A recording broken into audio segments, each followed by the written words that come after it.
The British, like the British Empire, lost in the 60s because their competitors, the Soviet Union and the United States of America, united against them and simply destroyed the British Empire through a so-called national liberation process when India and many others emerged.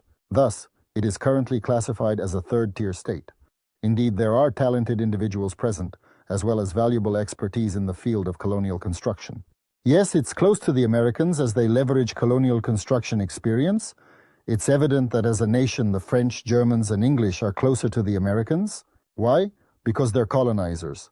In other words, the main theme is to live off others, and that's why they're kind of close. But at the same time, they are competitors, and these competitors are kept on a tight leash. They have control, they make appointments. I recall Trump appointing a prime minister there. There was a significant moment with Boris Johnson.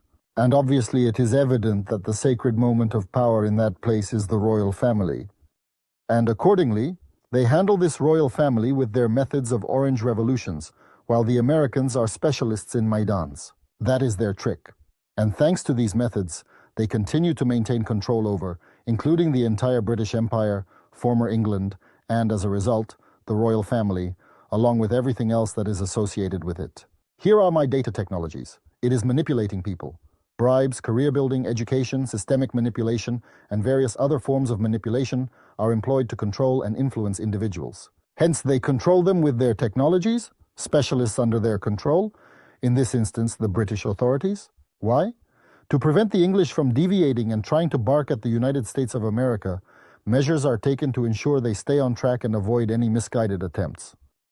From the perspective of science and the law of competition between nations, there are no friends among nations because nations are competitors. In this regard, the English and Americans are competitors like, for example, Americans and Russia, or Americans and China, or anyone else. On the other hand, well, naturally, there are deeper, more intricate relationships there because America cannot govern the entire world to have a unipolar world without assistance.